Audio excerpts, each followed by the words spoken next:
Buonasera a tutti. Good evening. And it's a privilege and honor to introduce to you this new book, this moving and thought-provoking book was just released by Maria Laurino. Thank you so much, Lorenzo and Nicoletta. You've been such wonderful hosts. It always feels great to be at an NYU campus. You feel at home, but I wish I could transport this home to the square, which I live near and is wonderful, but this place is truly magical. It's really wonderful to be here today, and I thank the panelists ahead of time.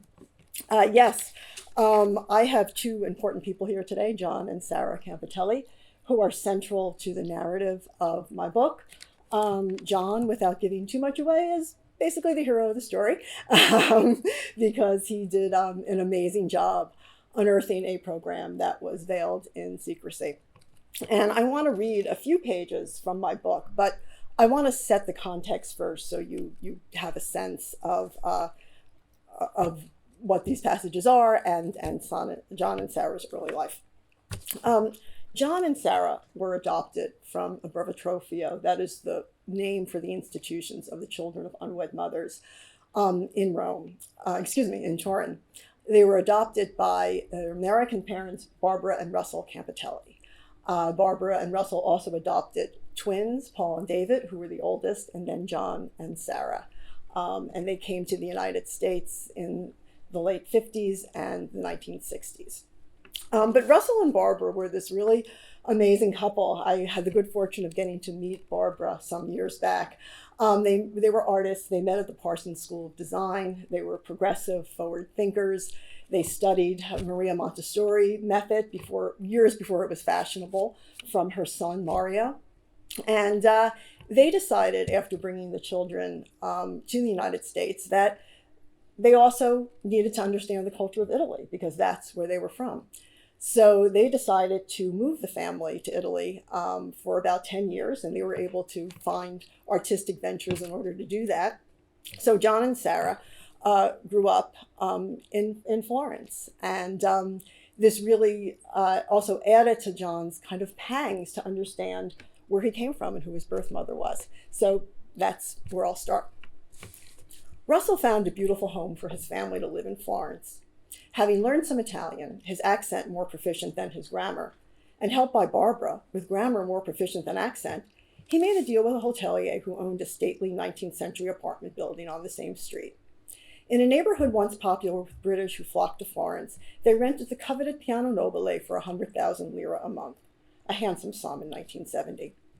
To the children, the apartment, a 10-minute walk from the Santa Maria Novella train station, was heavenly, with sky-high ceilings, two massive living rooms, a large back terrace, and shared courtyard garden where apricot, magnolia, and sequoia trees grew, the magnolia's soft pink petals poking into their bathroom window with the first blush of spring. The apartment's marble floor seemed to stretch forever, and the children treated the living room like their personal ballroom, grand and always available for strapping on roller skates to glide from one end to the other. Barbara rang a bell to collect the family for dinner or risk going unheard and the food getting cold. It was a place so magical that John and Sarah still dream about it in their middle age. Around the corner from the apartment was the Piazza Indipendenza, and John and Sarah, a tag team just 1 year apart, strolled every afternoon on their way home from primary school. On one end stood a private maternity hospital catering to the city's wealthiest families. A handsome brass structure at its entrance announced the day's birth. Large blue pastel bows wrapped on one side of the gleaming bars, pinks tied to the other. One of Sarah's favorite rituals was to check out who had been welcomed to the world while the children were at their desks that morning, penciling in math equations and learning the rules of grammar. "Oh boy, another one is born," Sarah would announce, treating the elegant twisted ribbon into a perfect bow as a gift for both of them. On the southern half of the tree-lined piazza, closer to the Campitelli apartment, those soft pastels morphed into darker hues, the political realities of the 1970s, the anni di piombo. The Piazza Indipendenza housed, on opposing sides of the square, the headquarters of the neo-fascist Movimento Sociale Italiano and the Casa dello Studente, where leftist students battled their political neighbors, turning the peaceful grounds into a center of protest strikes and a sizable militarized presence. The Campitelli's building shared the courtyard with the Casa dello Studente, and in the warm weather, The air filled with songs, shouts, and sometimes tear gas, as both parties lobbed grenades at the other. John and Sarah remember running home on several occasions to escape the chaos and fumes. The children became experts in leaving open a crack in the windows to stuff rolled wet towels. It was out of this environment of sheer delight and dangerous uncertainties, of relearning the mellifluous notes of a language first heard by tiny ears, of pastel beaux celebrating babies as presents for parents, of classing visions and righteous beliefs, of being an American transplant on soil where family ties were as intertwined as the garden's sturdy branches, from which a young John Campitelli began to wonder more and more about the story of his birth. Barbara and Russell had always been open about the adoption of their 4 children, but for as long as John could remember, he had lingering questions. 11 is a tender age, particularly for sensitive children whose family stories don't cohere to a larger societal narrative. The only crazy kid, he thought, besides his siblings, adopted from Italy by American parents. In the quiet of his bedroom, John wondered, who is the woman who gave birth to me, and why did she give me up? Is she alive? And if she is, wouldn't she want to see me? Do I look like her? Share her demeanor? Can I see her face in mine? John's Italian birth certificate, which Russell and Barbara had let him see, revealed that he was born Piero Davi, a fact that fed the boy's imagination. Barbara had a strict no television rule for the family, adhering to her motto that everything you want to know about the world could be found in books. Unlike most American children of that era glued to the television set, John turned to the mysteries of Sherlock Holmes and the swashbuckling adventures of Robinson Crusoe, supplying a fantasy life as supple as his roller skates gliding across polished floors. What perfect mystery to solve, the young detective reasoned, than your own. The day he took those first steps must have felt like quite the adventure. He made an excuse to leave the house and zigzagged through the narrow streets, soft hand brushing the coarse grain of Florentine stone. Heading to the Santa Maria Novella train station, John skipped the commercial route along the Via Nazionale, avoiding the hellos of the local baker who made his favorite cookies and the merchant who sold his parents' wine in curvaceous bottles wrapped in straw baskets. He could shave a few minutes of precious time taking back streets, Via di Barbano to Via della Fortezza to Via del Protello to Via Faenza to Via Bernardo Cennini, that led to the rear of the busy station. Innocence and determination can be a heartbreaking duo, and with the turn of each corner, John believed he was getting closer to a solution. He wasn't planning anything slapdash like hopping on the next train. The boy, like the man, has always been methodical. John knew that the major train stations housed the local offices of the SEEP, where he could find phone books for every city in the country, though he wanted just one, the city of Turin. Those bound pages contained the index to his life's first volume, a book so treasured a version rests on his shelves today. John wandered into the SEEP office as if it were the most natural place for a child to spend the afternoon. Grabbing the coveted phone book, he settled into a private booth where you could place operator-assisted calls and pay a clerk later, eliminating the cumbersome jettone. Flipping a finger's width of pages to the letter D, he copied into a notebook he carried everyone with the surname on his birth certificate, Davi, about 35 people, along with their telephone numbers and addresses. So I figured I'll start making some calls, John tells me, seeming to relish the mummery of this plucky 11-year-old. He dialed the rotary phone, possessing the wish that the person who answered could connect his untraceable line. Pronto. Now what? With a pause to summon courage, he asked, do you know anything about a boy named Piero Davi who was born in Turin on September 23, 1963? Ma chi sei, but who are you, the Torinese typically responded, confused by the odd question and small voice. John tried more names until he ran out of money and time, knowing his parents would be looking for him. For several weeks, he repeated this ritual, saving lira and sneaking back to the train station, not even telling his siblings. Some responses were kind, the majority curt, and regardless of the sympathy or indifference in each inflection, 35 times he heard the same answer. No, not one of these people knew of these people named Davi, knew of a Piero born that day. John had no choice but to admit defeat, a huge dent in his plan. His failure to find a clue about Piero's origins, however, caused his thoughts to darken. Could he really not be related to any Davi of Turin? Alone in his room, he entered the private, dizzying world of the precocious child, battling the most basic demons of self. Who am I? And how did I get here? My parents gave me my birth certificate, and it says Piero Davi on it. It's got to be me, unless it's a fake birth certificate. I read around. I heard stories of children who were abducted and given fake birth certificates, and I thought, well, maybe I'm one of those. Abducted? Yes, I thought maybe my parents were trying to hide something. At first, the path of his childhood thoughts startled me.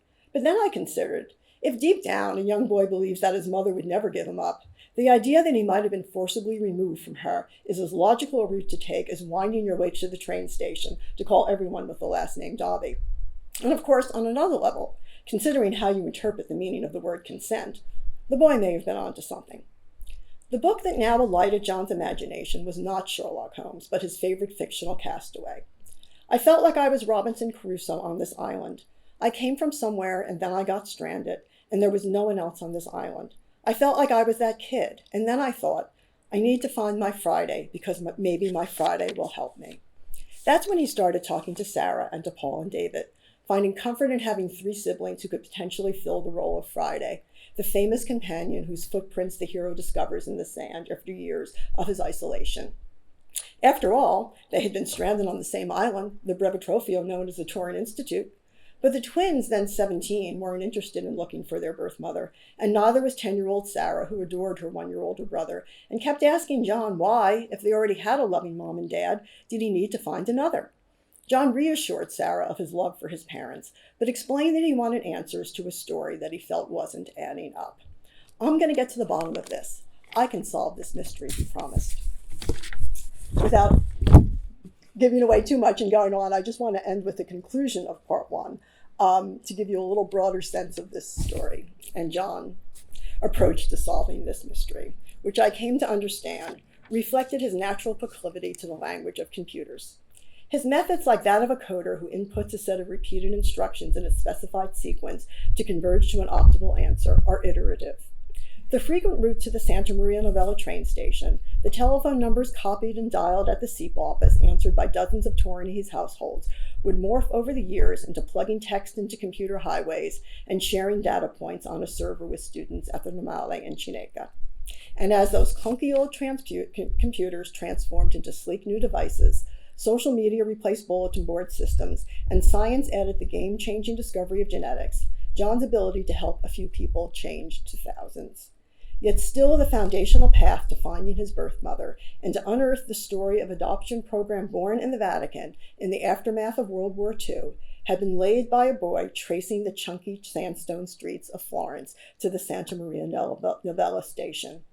Along this trail he painstakingly charted, John would discover many stories veiled in silence, shame, and the powerful forces of denial. Sometimes a family secret begins with a single thread, a genetic trait, an irrevocable act that stitched through time connects even distant relatives. But other secrets are knit from a thicker yarn, one patterned by culture, history, and religion, which shape people's lives in ways never imagined. When those secrets, woven not from the steady work of a single hand, but the rapid spools of a powerful machine, unravel, so too does their staggering damage, crossing oceans and continents.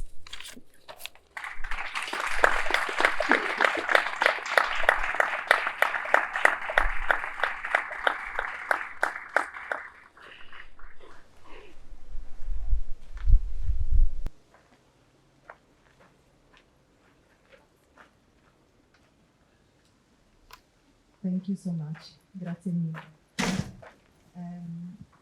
Now, we invite our panelists if you have some questions for Maria or for John and Sarah, and then we invite you all to ask questions. So we open this session of, let's say, confrontation. Thank you, Maria. Grazie.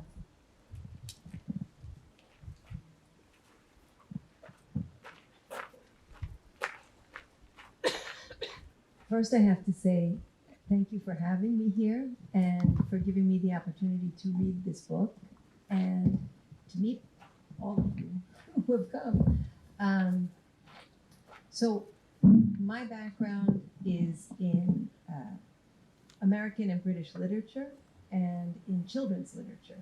And so I was very intrigued by the way in which these figures of Sherlock Holmes and Robinson Crusoe and the myth of a hero sort of plays out. If you think about famous heroes in different books who are either children who have lost their parents or children who have been abandoned by parents or adopted by new families. It's a trope that carries through many different children's stories, and one that makes me, think is the story of Peter Pan and trying to always recreate his childhood and to find his friends. So I guess my question is first for Maria. When you were writing this, what were your thoughts? Because this is a deeply personal story. So I don't want in any way to shortchange that by talking about literary tropes. But you do an amazing job in weaving those two threads together to make the cloth of what this book is. So what were your thoughts as you were going to work with John and put this together? Thank you, and thank you for this wonderfully thoughtful panel. This is so wonderful to be able to talk about these kinds of things and connect it as you do to this kind of children's literature. I should just start, I guess, by saying how I was very lucky in many ways in researching this book and in writing this book, because it was a story that I stumbled upon. And it's very hard for nonfiction writers to find stories that you want to dedicate years of your life to. And when I heard about this story, I knew from the start that I wanted to dedicate years of my life to it. It was a chance phone call from my cousin. My cousin was also adopted and also began his life at the Torrance Institute. And he was actually calling to ask me for directions on how to navigate JFK and LaGuardia, coming from Florida and trying to get a flight to Milan. And during the course of the conversation, he mentioned that he joined this adoption group. And he started telling me stories of what the adoptees were sharing about the treatment of birth mothers. And I was kind of speechless by the end. And he said, there's this man who runs this group, and he's amazing. He even knew the flight that I came on as a baby. And hey, I got to go and catch my flight. And I'm like, no, before you go, please, how do I get hold of him? And he told me about John Campitelli, and he connected me with John. And when I met John, or first started talking to John, it was months before I actually met you in person, I was so touched by this story and this image of this 11-year-old boy, in navigating two cultures, American culture and Italian culture, trying to find his place and having this deep longing for his birth mother. Not because he didn't grow up in a loving family. He did grow up in a loving family and very supportive, but it was this question of identity that even at 11 years old, he knew, and he knew he wanted. And then when John was telling me about, how he would be reading the books of Sherlock Holmes and he'd be reading the books of Robinson Crusoe, and there was no television in the family, I thought, wow, it is an amazing story how he was connecting to these characters. On one hand, he's the detective and he has remained the detective. And then on the other, he's stranded on this island, but the island is the Brevetropio. So for me, it was just a gift as a writer to have these subjects, such wonderful people who became part of the story. And Sarah was just such a dream and a gift too, because Sarah is a painter. And she studied art in the United States and in Florence and painted details for me in conversation. It was a pleasure talking to Sarah because I was able to put together this early life through her wonderful memory, her artist memory for details. So I was just very lucky that I had met these two extraordinary people. Thank you. This is a question for John and Sarah, because as people whose stories are being told in this way, we know that someone who takes on the task of being a storyteller, of narrating somebody's life or doing an oral history of someone, is both a privilege and a huge responsibility, because we're not talking about fiction, we're talking about real people's lives. So what were your first impressions when you met Maria and this started to evolve?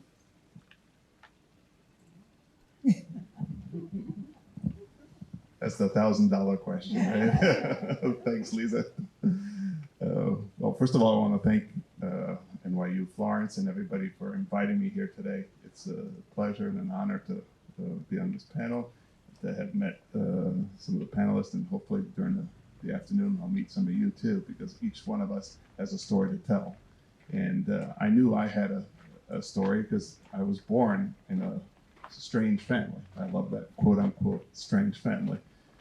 Each one of us has a story that needs to be told in one way or another.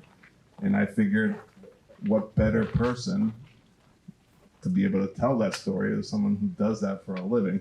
So when Maria first called me out of the blue saying, I'm Maria Laurino, I said, Maria who? So as a detective, I went Googling to see who this woman was. And I found out that she had written already other books about her own experience. And I figured, who best suited to tell our story? And so that's my first reaction when I got Maria's call. And I'm, in hindsight, now that the book has been published and I've read it, I'm honored and I'm thankful that I entrusted Maria with our story, which I think I won't spoil. I'll let you guys read it. For me also, meeting Maria was, it was a big surprise. And I actually, I found an immediate warmth, which is something that I react to instantly. And we started talking so much, so many hours that we just couldn't part. And that was a surprise for me because I was always projecting onto John more. I mean, he is the detective of the family, and his real interest always sort of it captured me because it was something that I was looking for maybe inside, but I couldn't understand if I had it or not. And he had methodology, which I definitely did not have. And but at the same time, our relationship, in the sense of we're just a year apart, we had had a great childhood of closeness, and I trusted John's, because John gave me the name of Maria and said, she's going to be coming to Italy. Hey, maybe you want to hook up with her. You know, soft and gentle. And I said, okay, maybe. I really was not very inclined inside because this whole project of finding birth mother and just the whole, I'm not going to spoil it either, but it's such a tremendous theme of life. And like you say, it's your own life.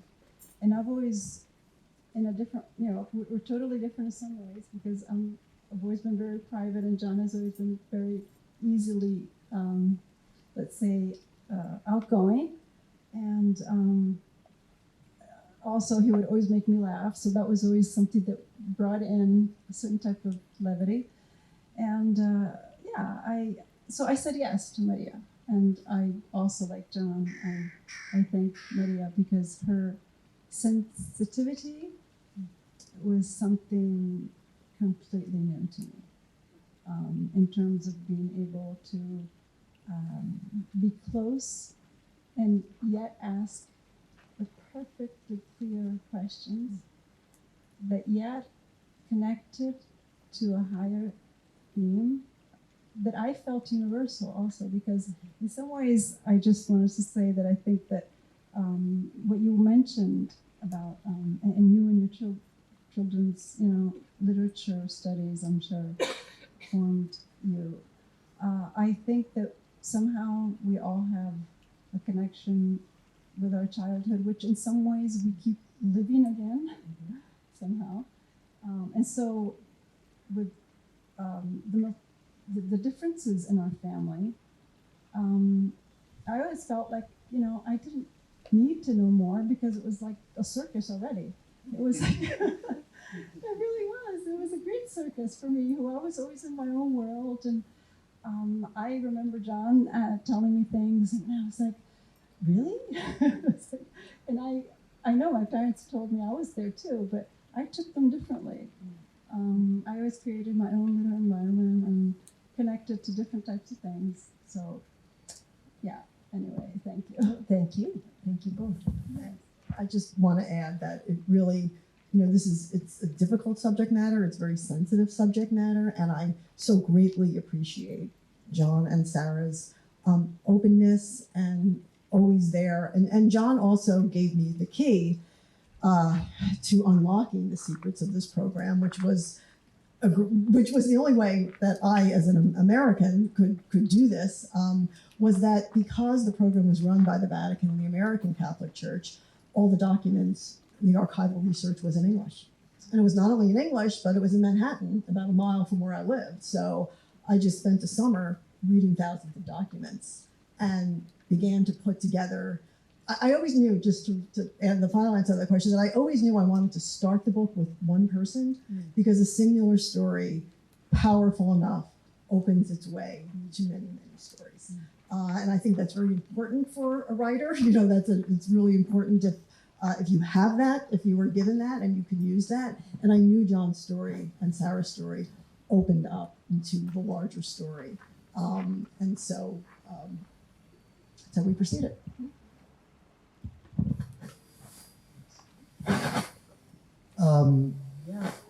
I also wanted to just say thank you to everyone who put this together and invited me to be part of it. It's been wonderful to think about this book and hear these stories.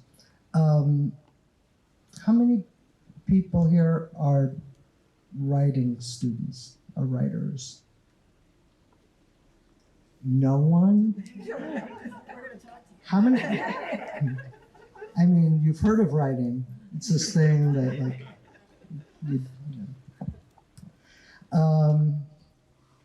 God, I feel like a comedian who just told a bad joke. It's like,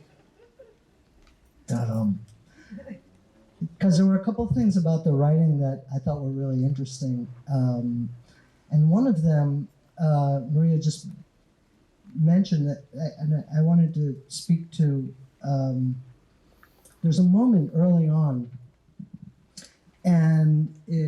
where she is speaking to her cousin.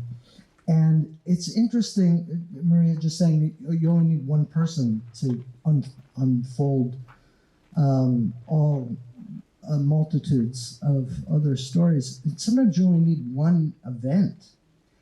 And something as tiny as this event that you can almost miss in the beginning of the book, which is this crazy moment for anyone who's had a flight canceled on you. And there's probably more people who could raise their hand on that than writers. So yeah. And you're on the phone and you're calling your family or your friends in New York and you're trying to figure out, can I take a taxi from LaGuardia to Kennedy to make a connection that's only 2 hours? And in the middle of all of this kind of anxiety of, like, on the phone, and this person doesn't really want to talk about, the situation with the adoption, etc.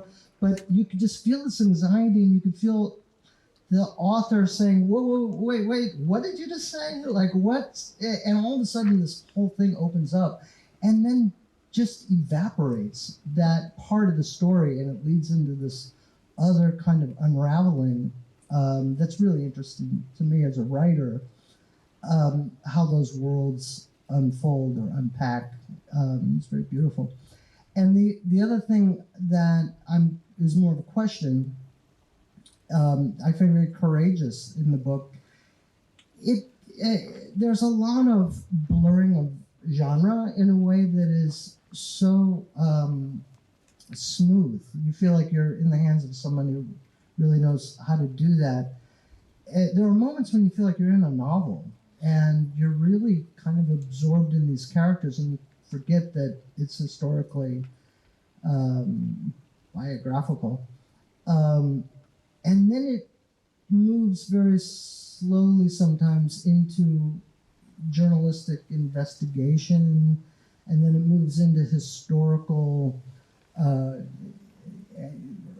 research, and then back again into this story that's not really a personal memoir because it's not your story, but it reads as if it were a personal memoir because it's very personal.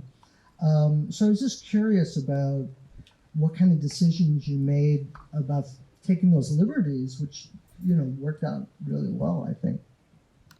Thank you. He's like a perfect reader because that's exactly what I wanted to create in this book, and I appreciate that. On the first part, too, with my cousin in that moment, I have to say, when that happened, the first thing, some of you may have seen the movie Philomena, I don't know if you, which I found such a beautiful, powerful movie, which is the Irish version, the Magdalene Laundries, and how these children were taken from their mothers and the pain behind that. And how the Catholic Church would punish these women, right? You were an unwed mother, and you had to be, one of the punishments was, well, we'll take your child because you're not fit to raise your child. And that movie really touched me and made me so angry, and it made me cry, and it created all of those emotions. And when my cousin mentioned this to me, I'm like, there's an Italian Philomena. Who knew this story? Italy did this, and no one's ever talked about it. And I had to follow that. I just had to find out more about that. But yes, I teach creative writing. I teach personal narrative. My first two books were memoirs, interconnected personal essays. I love the form of the essay. And I really wanted to create a book in that genre, which is not that popular in the United States. I actually turned to European writers where I think they're much more adventurous in structure and style. Emmanuel Carrere, Annie Ernaux, the writers, some Spanish writers who I'm also very, very fond of. They create books that do this. And I wanted this to be a combination of both telling the story and a narrative, but also trying to understand, as I say at one point when I look at the historical documents, I understand the how of the program, but the why, I want to know the why. So I also do veer into essay and considering that. So it was very intentional. I wanted that whole Emmanuel Carrere French approach is the writer knows that one of the things that's very frustrating about a lot of nonfiction that can be very formulaic is you write it as if you know everything inside a character, and you just create the story that way because you try to make it read like that. But there's a moment that feels untrue in that. And I wanted to go back and forth. I wanted to explore how I felt, with all of this material and trying to process what John and Sarah were telling me. And I thought that felt more real and something that I wanted to do. So I purposely structured the book that way. I have a question for you, Maria, because we have already introduced Maria, so you all know that she's a professor, she's a writer, she's a novelist.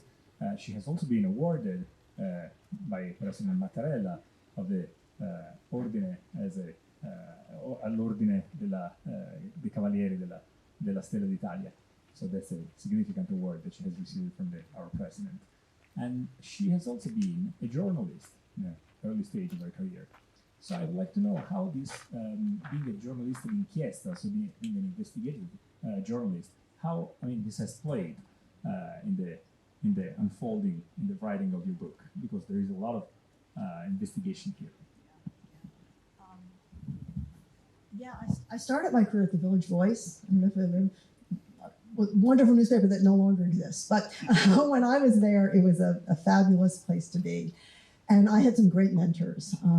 Wayne Barrett, great investigative journalist, Jack Newfield, just people who were really just taught me a lot about this art of investigative journalism.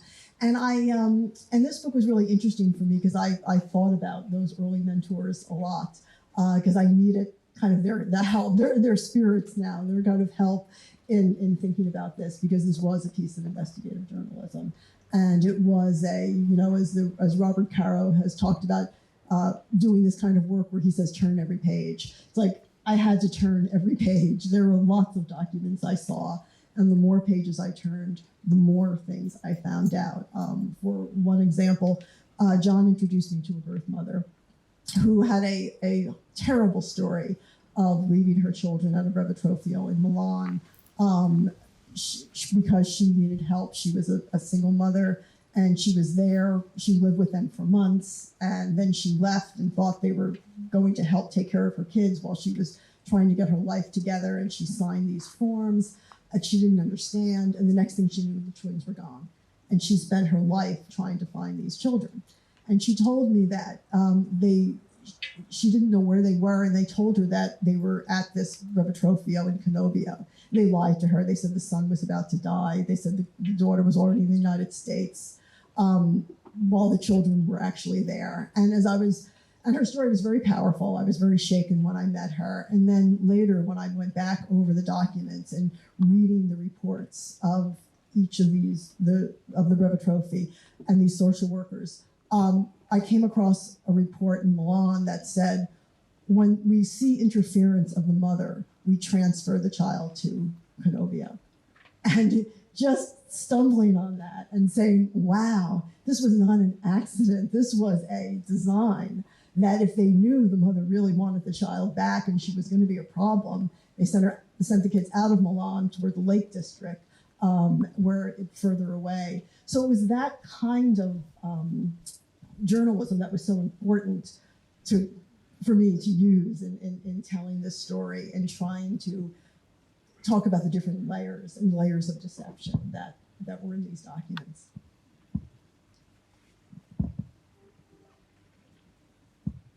I think it's the time to open up the discussion to the guests. So feel free, if you have any questions, feel free to ask.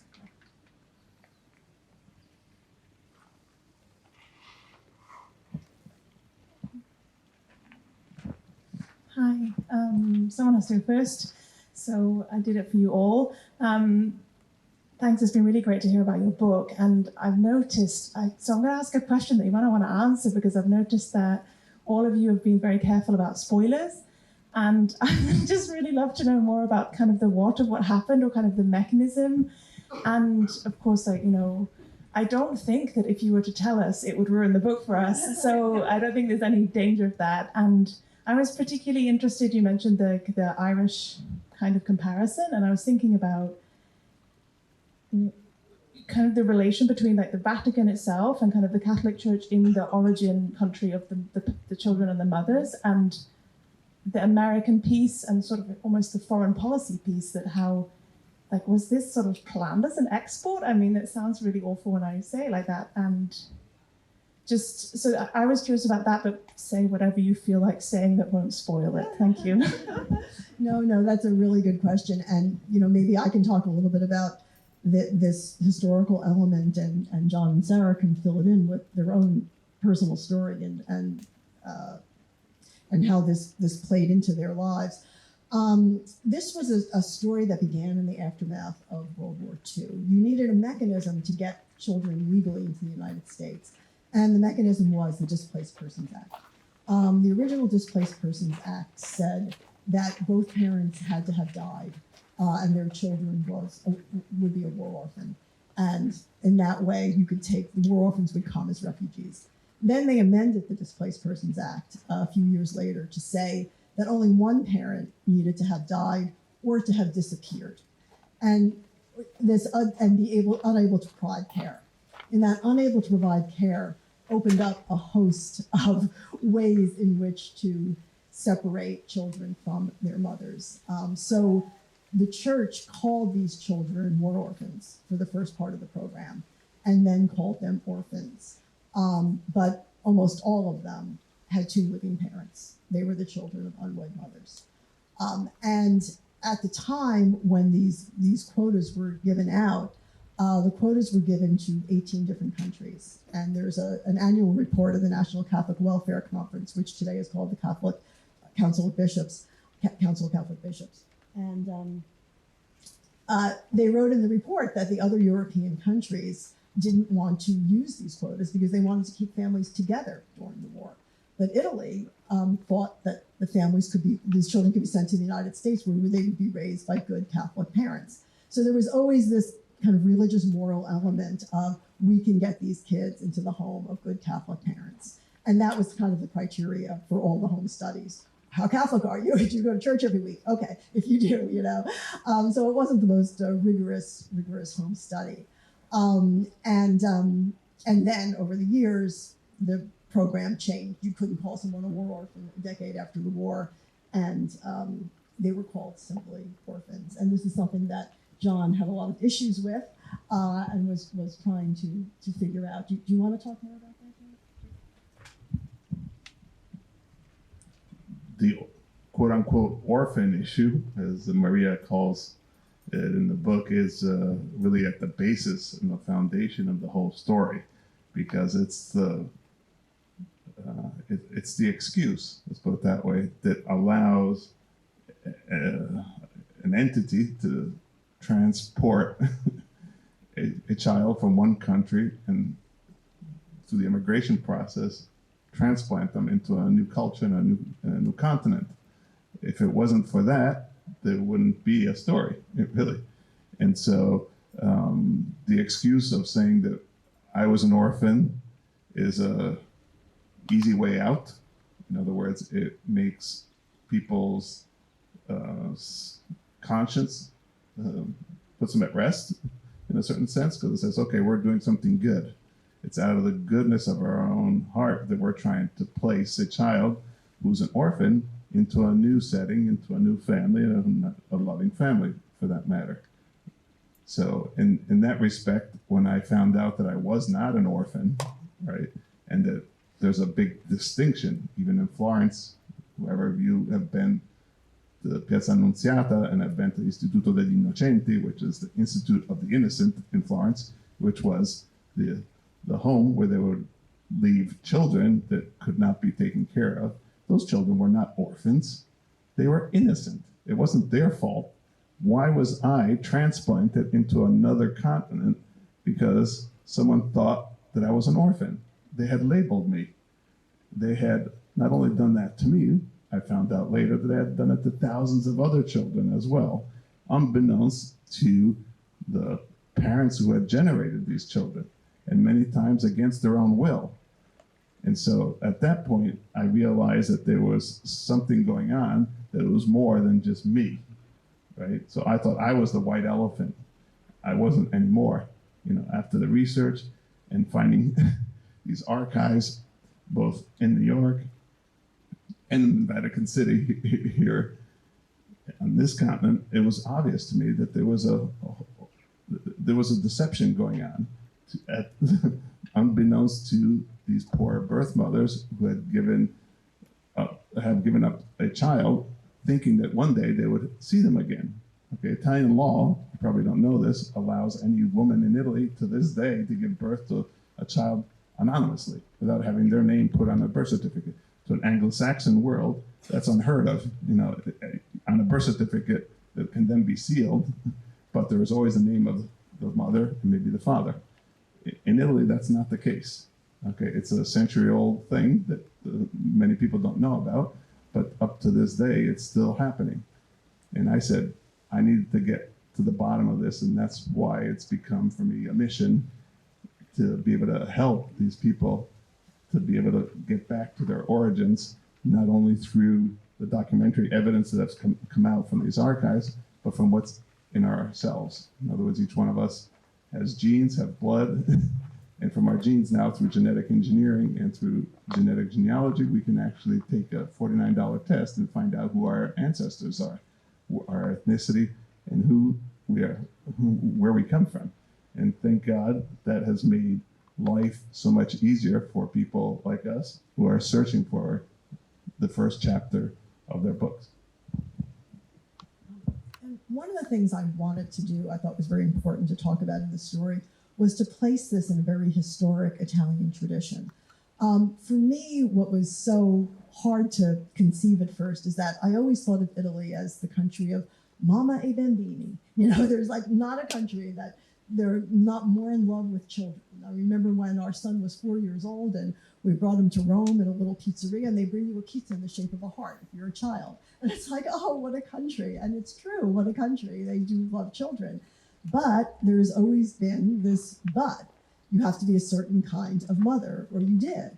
And so it was really fascinating for me. And there's an American scholar who's done tremendous work, David Kurtzer, I don't know if you're familiar with his work, who wrote a book called Sacrifice for Honor, who traced the Italian abandonment system. Because Italy invented the system of abandonment. They invented the wheel, the ruota, where for centuries unwed mothers were forced to give up their children. In later centuries, 17th, 18th century, the priests would spy on Italian women, and midwives had to report. It was a kind of Stasi. Midwives had to report if you had an out-of-wedlock birth. And if you did, you had to abandon your child into the ruota. And what's particularly poignant for me is that this is not just history. It actually is extremely relevant in our lives, and not just in Italy, but in the United States. Because, as all of you from America know, our culture is getting much, much more conservative. We just overturned a woman's right to abortion with Roe versus Wade by a conservative majority of Supreme Court justices, all who are Catholic. And Justice Alito, when he overturned Roe versus Wade, he said one of the reasons why he was able to do this was because in America, we've created something now called safe haven laws, where you could anonymously abandon your baby. And he called them modern laws. It's not a modern law, it's a medieval Italian law that John and Sarah were the victims of, this anonymous surrender that you have no tracing of the birth mother. And this is now law in 50 states in America. Every state passed a safe haven law. And some years ago in Italy, they brought the ruota back in a high-tech version called the culla per la vita, the cradle for life, where you can anonymously abandon your baby.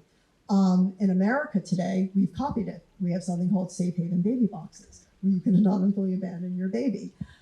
So these kinds of, this theme is consistent, and it's rather scary. It continues through history, and it affects our lives today. And I thought it was very important in writing this book to talk about that this is not just a story that's set, back in, 50 years ago, or a post-war story, that the ideas and the themes and the beliefs carry on and continue. There's this has often been attributed to Mark Twain, but people say he actually didn't say it, but the line of history doesn't repeat, but it often rhymes.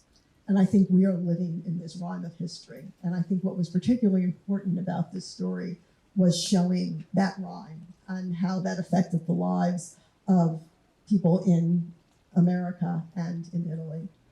And the last thing I just want to say is that I also think today, and John was really kind of a leader in this kind of thinking, bringing this to Italy years ago, but there's a lot of talk today about adoption and thinking about adoptees just wanting to know more about their origins.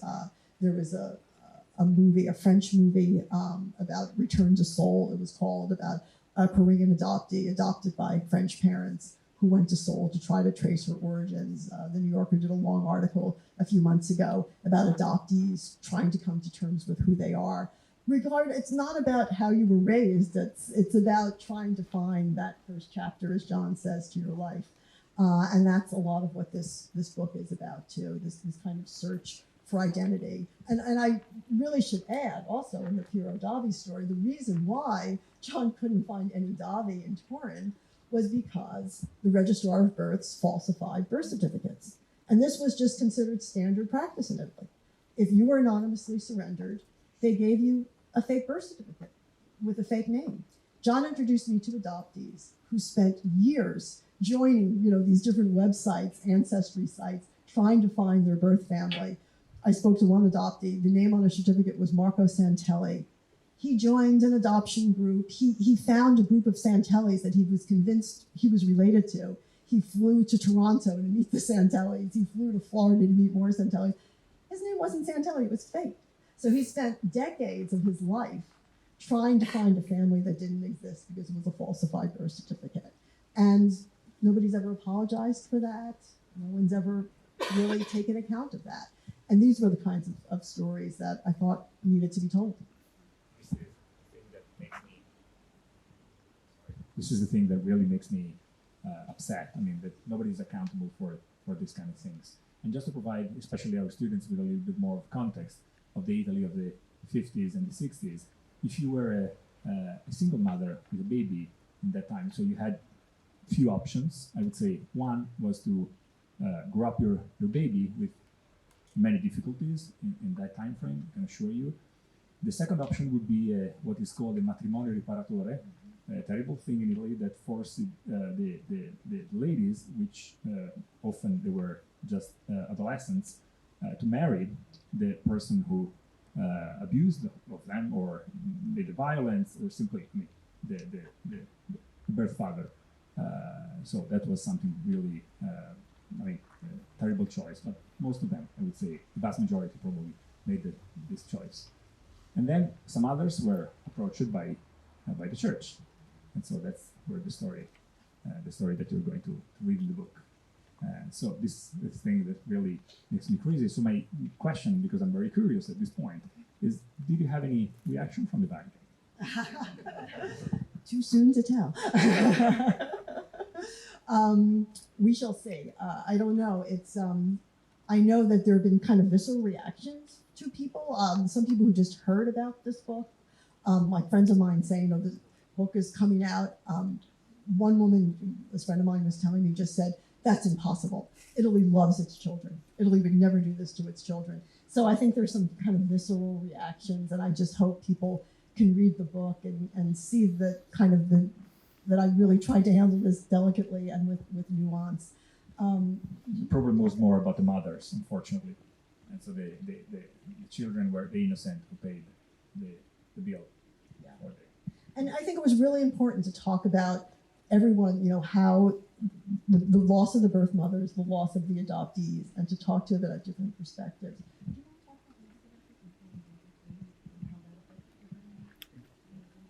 I wanted to ask Tony where he bought his copy.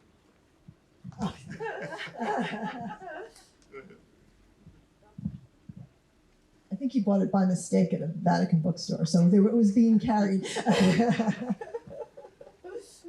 He didn't know he was walking into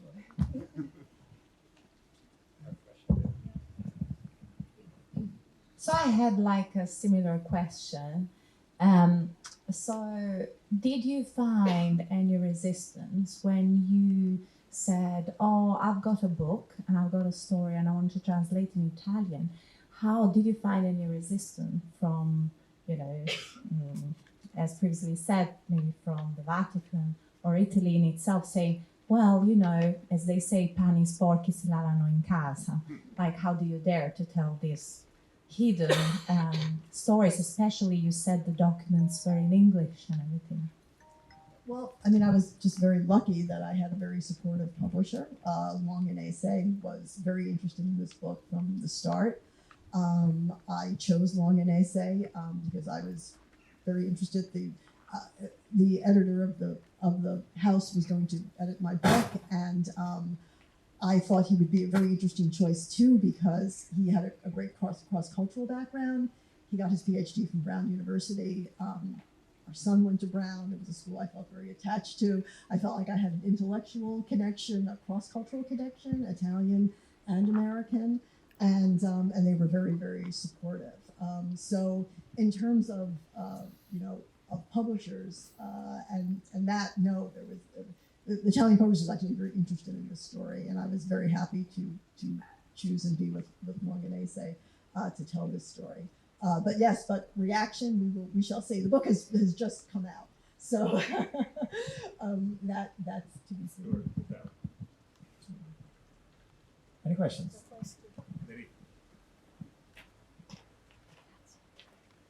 I'm here with my students, and in my class we are talking about what does it mean to be Italian, right? So the complexity of Italian national identity. And this is a question for both the author and the protagonists. Is there any national Italian feeling in your experience? I know that you spent 10 years, you said, initially as children in Florence, and obviously you speak Italian. But I would like to know now if there is any space in your experience that is connected to an Italian identity.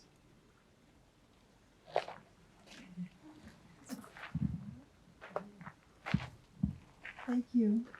That's a beautiful question. I think it's an all-ending question, but it definitely talks about identity. The question of identity, I think, is really very complex. But to start answering your question, I definitely can say that once we moved back to the States when I was 14, because we did a lot of back and forth between Italy and the States, and then we kept doing it on our own, so across the pond, as we say. And when, obviously, this is probably, you can get to it on your own, but when you're in one country, let's say the more hidden part may be, in the more intimate part, may be lived in a very personal way. So when we moved back to the States, there was a definite reaction inside me. I was 14, so that's also a delicate age. But it was like being thrown into a completely different culture, which not like it really was. And also I was watching my parents who, since we had been away a little bit more than 11 years, they were going through something that I could hear would speak to each other about, and they gave the name of culture shock, because they didn't recognize the States anymore, actually. How language changes so quickly, the slang in the States has, it's more than slang, it's just, and it happens in every country. I mean, there's different ways of speaking, but, so this was one thing that definitely brought me to holding on to Italy. Also, we had grown up 1 year in Assisi, and growing up here in Florence, as my mother would say, it was an outdoor museum. So the art definitely, I think it influenced everyone, even John, as he always liked to. Even an engineer. Even an engineer. He would always stand out as the technical one already. So definitely, and I had finished the first year of art high school, and I can assure you for years, I looked at that year as my best of my life forever, as my best year. And I longed for it, but it was mostly, I can say, yes, the whole atmosphere. And so I definitely connected to the artistic part. But I realized living in the States and moving in the States, because my parents had wanderlust, as you know, and we moved a lot, even in the States.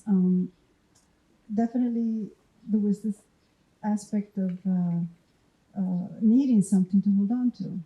And another aspect was that I saw that what it meant to people when they heard that you were Italian. That was another reaction, another whole set of values to come into. It was novelty for me. It was very new. And it was like learning a new language on a social level. So, and then, then I moved back to Italy. So it was, but also when I was here, when we were here, we were called gli Americani, of course, when we were little. So there was always this bouncing. No. But in terms of, I don't know, I think it's also very, very personal, because for me, the sense of history, the layering of history that is taught, or was taught at least in my even elementary school, and my love then for history of art and everything. So all these layerings definitely were my safe spot, and then I can see it developed into a broader love for history, and a broader love for different peoples. But definitely, I think it has to do with the creation of our identity. But I just want to finish saying that I think in all that, the biggest, perhaps I say this, but the biggest thing I think has to do with perhaps how it's presented to you in your early childhood. For me, this is really true. And I think the warmth and the openness can be the biggest gift. So, which we were endowed of. So, thank you. I think that's a deep question that really points out to what our story really is all about. Because when we talk about being born and not having an identity, or talking about falsified birth certificates, I think that's the basic need of any human being, is to find out who they are and why was I born here in Italy? Why was I brought to a different country? Why did I come back here? And if I made those choices, it was probably because of the conditionings that I've had from the outside world and from the inside. And let me just go back just to say a couple biographical notes. We're Campitellis, right? So you said, that sounds Italian to me, not American. Because my grandfather was born in Ancarano. He emigrated to the United States in 1910 and got married, etc. And he was an American citizen, right? And then during the Second World War, he was sent to fight in Europe. He did the D-Day invasion, and then they liberated half of Europe. And then finally, when the war was over in Europe, the GIs, as they were called back then, had to wait before they got shipped back to the States. And he got a furlough, he got a leave, and he says, you can do whatever you want for 3 months while you're waiting for your ship to go back to the States. And my dad said, yeah, I want to go to Italy, because that was his dream, to find out where his parents had come from. So he came to Italy, fell in love with Italy. He's an artist, of course, like Sarah. And so that was the beginning of it all, as far as identity was concerned, for my dad. And therefore, in retrospect, he influenced us, as Sarah was saying, at a young age. That's what we always wanted to figure out, is what it would be like to live in Italy. In fact, then he got married and he adopted 4 kids from where? From Italy, of course, right? And he says, okay, then I'm going to come back to Italy. He said, and I want to make sure that my kids also know the Italian culture, know the Italian language. We went to Italian public schools, but at home we spoke English. So we were part of 2 worlds. I had 1 foot in one continent and 1 foot in the other continent. And growing up that way opened up the world to us. And I think that's a great gift that I hope, even your experience here in Italy these days, these months, that will open up your minds to different cultures and to different worlds, and you can become citizens of the world as well. That's my wish for all of you. I just have to share one detail, and this is not so much about it, it's just a wonderful detail of synchronicity. I found among adoptees these different acts of synchronicity and linking them to their birth mothers is almost as if it's so primal, the removing someone from its mother, his or her mother, that just things happen in very mysterious ways. And Campitelli reminds me. So John's story is that his birth mother, wanted to keep him, and she was forced culturally, socially, religiously to give him up, and she went back for the baby, and they told her that the child, John was already in America when he was not. He was at the Brevetropio for 2 years, and I remember one of the most haunting things John said to me when I spoke to him early on was that the children used to play outside, and his mother was at the gate after he finally met her and discovered this, and he just had this feeling was I there playing on the grounds when she was at the gate. When mother and son finally met, and she looked at him, and he's John Campitelli, and she said, I prayed for you every day, and my church is Santa Maria in Campitelli. And that really gave me pause.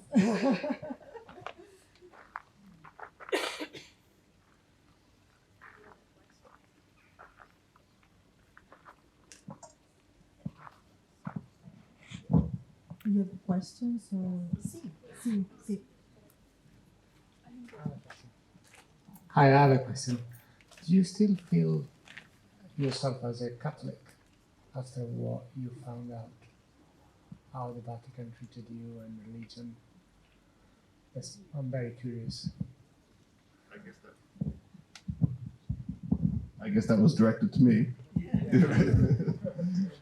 Yes, I was always kidding with Sarah this morning when she says, "What am I going to wear today at this event?" And I said, "I'm going to wear a black pants, black shirt, and a white collar."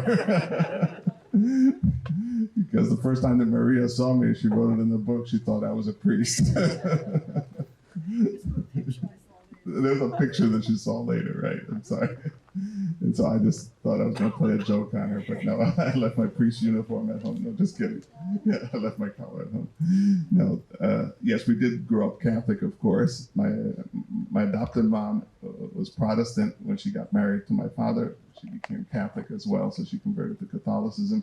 We grew up in a Catholic family to all, as far as I'm concerned, I still consider myself Catholic.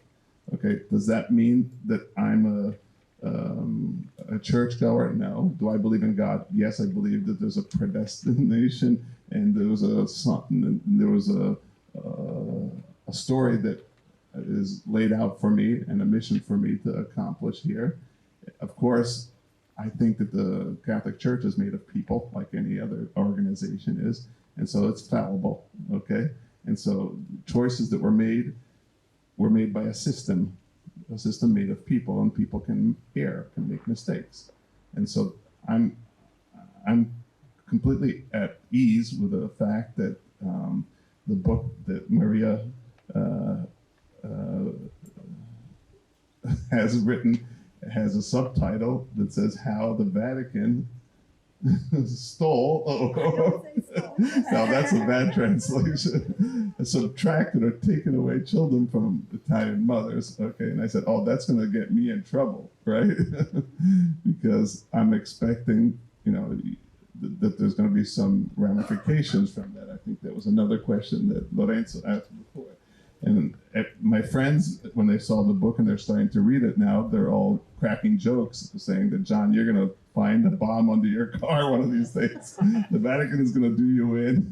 We just have to look at Emanuele Orlandi case and the Vatican girl, if you've seen that on Netflix.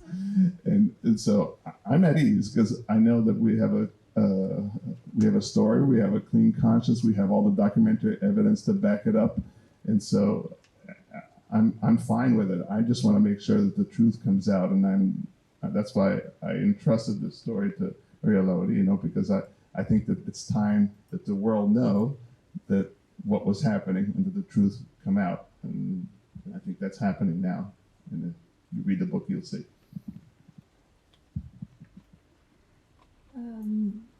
For me, the issue is very different because, yes, we did grow up Catholic, but I always felt that there was a freedom given by my parents. And as Maria said, my mother, even my father, we had no television ever, and everything could be found in books. And I can assure you, when we moved, that's all we moved was books all the time. And in that is what I want to say is that my parents also, our parents, I usually speak singular. Yeah. They had a very broad, in my view, they had a very broad sense of spirituality. Therefore, I think they were very wise, and we were very lucky because we did go through, the First Communion, the Charisma. We were very lucky because we found a revolutionary priest. It was our priest. So it was all I lived it as very free. And then I could see around the house books of all sorts of different spiritual masters. And they would definitely live by this. I think one thing that I would like to just say about our parents is that I think that they definitely were people who were guided and in contact with higher design. And I think that they were very practical up to a certain extent. And then they had this openness, and they were open in a way that, it gave you a sense of possibility. And it wasn't for me, it wasn't a feeling of you are Catholic. In fact, we sort of, we used to go to the Orthodox Church in Florence. We went to the synagogue. We moved around these different religious experiences as children, and so it gave us a sense of finding something deeper than a name of a religion. And I personally, I believe myself as, I'd like to think of myself as a Christian, not necessarily Catholic, because also in history of art, we know very well what happened through a lot of the popes, and that's through history and review. But nothing to say. I think what John says is true, is that it's institutions are made of people, and people make mistakes. So I think what ultimately has to do with maybe finding your way is this openness that keeps you tied to the possibility, but also that you're definitely looking for the truth. And so in this experience of, especially John's investigative talent has brought us all this wealth of information. I think it's tremendously important today because most people don't know about this law. For example, this law that you have to wait until you're 100 before years old, until you receive your file, your information. Is that correct? Yes. And so now there's a number of movies that have this as a theme, which is good. I think the main thing that we can all think of is that knowing the truth often it is uncomfortable or even painful, but I think it's a necessary process. And I think as we grow up, we are thankful for, even in some way, strangely, for that pain, because you know that's the only thing that's going to move you, to really catch you. Yes, it's a personal journey, but at the same time, you can find people that also moves you towards the other person, and you find a connection, and you find more strength, and you find a relationship. Because truly, I often think when they ask us about our stories, even about, yes, I wanted to mention Paul and David, our other two brothers who have passed. They had a very different story than ours, and than mine, and then John's, which also are very different. And I think basically that's the thing, is that everyone, it boils down to everyone does have a different story, but you can find a connection through talking about it and searching for the truth. So I guess that's the biggest point for me. And revealing the truth is always the best thing. Thank you. And one of the things that interested me about this book is when people are just part of a system. You know, I think there were actually a lot of good people running this program, but they were in a system that told them that if you were an unwed mother, it was a disgrace. And so you couldn't do this, and everyone would be hurt by this, and it was better. It was better for everyone. And it's only through history, through paradigm shifts, through, a different, I had to have a lens of the 1950s, and I had to have a lens of today. Feminism was not existing there and back then, and it's still having problems today, but we see things differently. And that was something that just really interested me. And one of the stories that upset me the most, and there were a lot that really, really upset me, was an adoptee who John introduced me to, who discovered that her birth mother had been told that her daughter had died. But she not only had been told that her daughter had died, but was sent to a home for unwed mothers, where other young mothers were asking the same question. And the nuns decided to take this young woman and the other girls, all told that a lot of babies were dying. I guess they were all told this. They kept asking, where's my child? How do I know about my child? So the nun took them to a cemetery in Bergamo, and to fake graves, and said, this is your child. And they mourned their baby at these fake graves. On one hand, this seems really evil. And on another hand, you're trying to understand the mentality of a nun who believes this is the right thing, that the woman has to have closure, that it's better if she believes her baby has died. But the problem is this kind of mindset creates trauma, and the trauma gets passed through generations, and people have to live through this and sort through this. And there was a lot of generational trauma I discovered in researching this book and talking to adoptees and birth mothers. I was just interested Nicola. in the way that your panelists described the book almost read as a novel. And considering your background in literature and creative writing, I think we can kind of tell that history tends to look over stories like these or mistell them.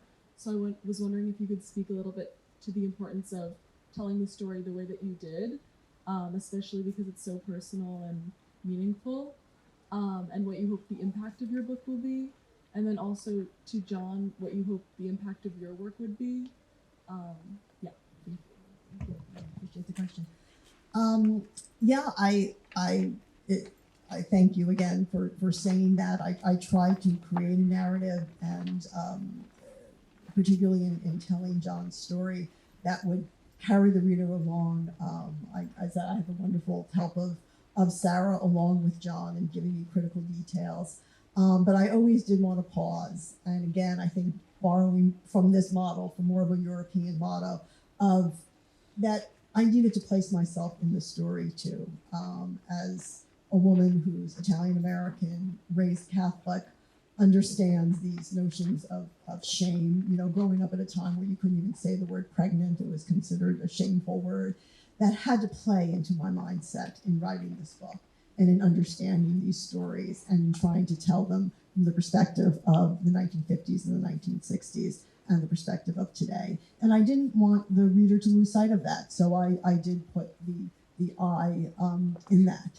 And in terms of the hope for the book, I would like a conversation. I would like these stories to be told. I'd like, I think that it's very hard, especially Italian mothers of that generation. I think it's very difficult. I think there's still shame tied to their feelings today because they have been shamed. People have treated them with such condescension and patronizing them. I came across a report about a woman who ran a home for unwed mothers, where she said that the mothers showed they had no capability for affection, that they gave up their child after the first impulse of affection. How did they know that, right? They meet these terrified women. The men are completely not held accountable. The men go off, the women have the babies, and they're told that after the first impulse of affection, they abandon their child. So, a lot of traumatized women and children. And I hope that these stories can be told. And I also, I think things like falsified birth certificates, I think someone should be held accountable for that. I think apologies. The Irish government apologized after the Philomena story came out in the Magdalene laundries, and they apologized for falsified birth certificates. That's never happened in Italy. And I think these issues need to come out and be in the forefront. Thanks for the question. I think it's important to understand what has gone on and get a grasp of the legislation that is present here in Italy and in the United States that allowed this to happen. Those laws have not changed yet in Italy. And I think what I'd like to see out of this story, this book, and the telling of it, is that the legislation can change. We're all, I think you're all, voters, right? You're registered to vote, and each one of us has a say in changing policy. We can make an impact on our lives and the lives of the people around us by changing how the government can handle this story. I mean, right now in Italy, my organization has spearheaded introduction of a new bill that will allow adoptees who are 18 or older to be able to petition the courts, and here in Italy to be able to ask for their biological parents' information. And that law has been introduced in 4 different legislatures. Italy changes governments every few years, but eventually, I think every few months. That's a sport. That's right. So we're hoping that at least in this legislation we'll get the bill through Congress, and that will make this a law of the land. We know that the European Court of Human Rights have already given Italy the whereabouts. In other words, we brought this one of the cases to the European Court, and they condemned Italy in the famous Godelli against Italy case back in 2013. The Supreme Court in Italy ruled in our favor in 2017. So now we're just waiting for the Italian legislature, which has to put this into law to make this come true. And so that's what I'm hoping to get out of this, is the change in not only the way the legislation is written, both here in Italy and the United States, but also change the mindset of people so the story gets out and the truth comes to be known. Thanks. And please join me and Nicoletta in saying a huge thank you to Maria and to our panelists for this event.